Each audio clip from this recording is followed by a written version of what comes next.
Shalom, selamat malam Bapak Ibu sekalian dikasih Tuhan. Malam hari ini kita bertemu kembali dalam program My Way, satu program renungan singkat yang akan memberkati kehidupan kita sebelum kita beristirahat tidur dalam damai sejahtera Tuhan. Dan malam hari ini saya akan membahas tentang satu tema, yaitu pilihan untuk melakukan yang benar. Karena dalam hidup ini kita selalu diperhadapkan dengan pilihan. Dan dari sekian banyak pilihan, kalau bisa dibagi dua, pilihannya adalah kita melakukan yang benar atau tidak melakukan dengan benar. Atau kalau kita pilihan itu ditujukan terhadap iman percaya kita kepada Tuhan, maka pilihannya cuma percaya atau tidak percaya. Tentu kebenaran inilah yang harus menjadi dasar bagi kita semua dalam kehidupan kekristenan kita untuk memilih melakukan yang benar. Jadi sebagai anak-anak Tuhan, mari kita belajar di dalam kebenaran firman Tuhan supaya kita melakukan pilihan yang benar. Dan pilihan untuk melakukan yang benar adalah satu keharusan yang harus terjadi dalam kehidupan kita sebagai anak-anak Tuhan. Kita akan baca satu kisah di dalam Injil Matius, bagaimana Tuhan Yesus yang sedang bercakap-cakap dengan imam-imam kepala dan tua-tua bangsa Yahudi mengajukan pertanyaan. Kita akan baca dalam Matius 21 ayat 28 sampai 32. Tetapi apakah pendapatmu tentang ini? Seorang mempunyai dua anak laki-laki, ia pergi kepada anak yang sulung dan berkata, "Anakku, pergi dan bekerjalah hari ini dalam kebun anggur." Jawab anak itu, "Baik Bapa," tetapi ia tidak pergi.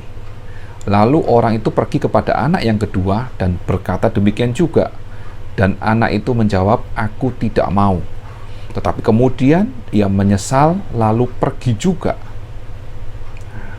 Siapakah di antara kedua orang itu yang melakukan kehendak ayahnya? Jawab mereka, "Yang terakhir."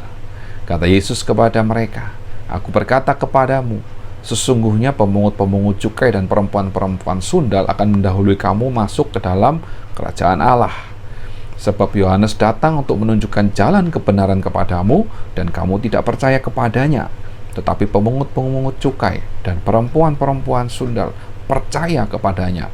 Dan meskipun kamu melihatnya, tetapi kemudian kamu tidak menyesal, dan kamu tidak juga percaya kepadanya." Di dalam kisah ini kita melihat ada dua orang anak, yang sulung dan yang bungsu, di mana ayahnya datang menyuruh anak yang sulung untuk pergi ke kebun anggur bekerja hari ini.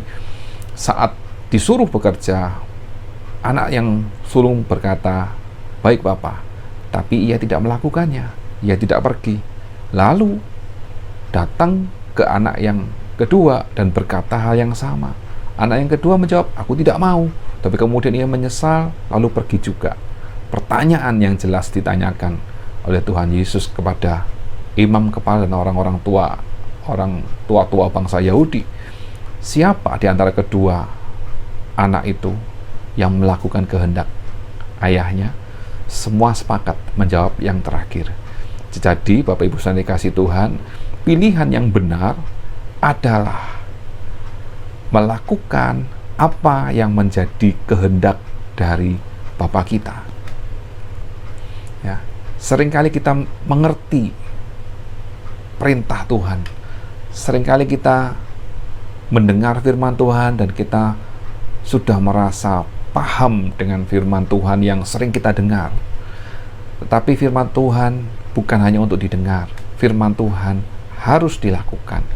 Nah, pilihan untuk melakukan adalah pilihan yang dihadapkan kepada kita semua.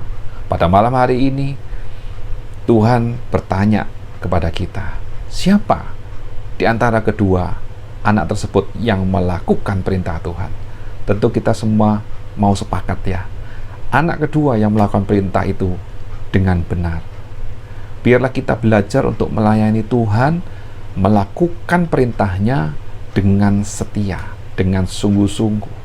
Karena saat kita melakukan perintah Tuhan dengan setia, dengan sungguh-sungguh, maka iman kita pun akan bertumbuh. Ya, Karena pertumbuhan inilah yang diinginkan oleh Tuhan. Seperti yang tertulis dalam Yakobus 4 ayat 17, firman Tuhan berkata, jadi jika seorang tahu bagaimana ia harus berbuat baik, tetapi ia tidak melakukannya, ia berdosa.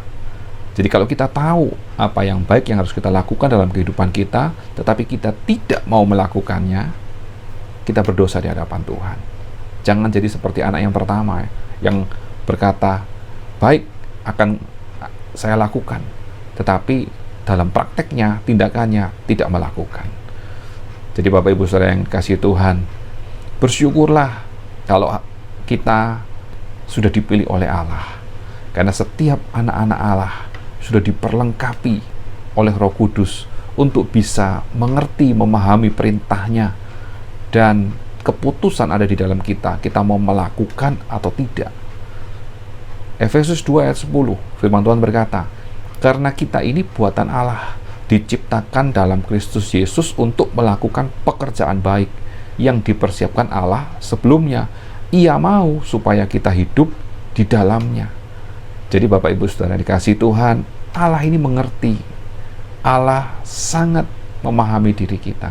Sehingga pada saat Dia memberikan perintahnya kepada kita, Dia memberikan satu perintah yang pasti bisa kita lakukan. Tinggal keputusan ada di tangan kita. Apakah kita mau melakukan pilihan, memilih untuk melakukan yang benar atau tidak? Kesempatan hidup dalam dunia ini hanya satu kali. Selagi masih ada kesempatan untuk kita melakukan perintah Tuhan, mari kita lakukan semuanya untuk Tuhan. Seperti untuk Tuhan, bukan untuk manusia. Karena hidup kita ini dipertanggungjawabkan di hadapan Tuhan. Firman Tuhan dalam Kolose 3 ayat 23, apapun juga yang kamu perbuat, perbuatlah dengan segenap hatimu seperti untuk Tuhan dan bukan untuk manusia. Ini menjadi berkat buat kita malam hari ini untuk melakukan apa yang menjadi perintah Tuhan, dan kita harus melakukan pilihan yang tepat untuk melakukan yang benar sesuai dengan firman Tuhan, sesuai dengan kehendak Tuhan. Puji Tuhan, Tuhan Yesus memberkati kita malam hari ini. Selamat beristirahat, tidur dalam damai sejahtera Tuhan. Amin.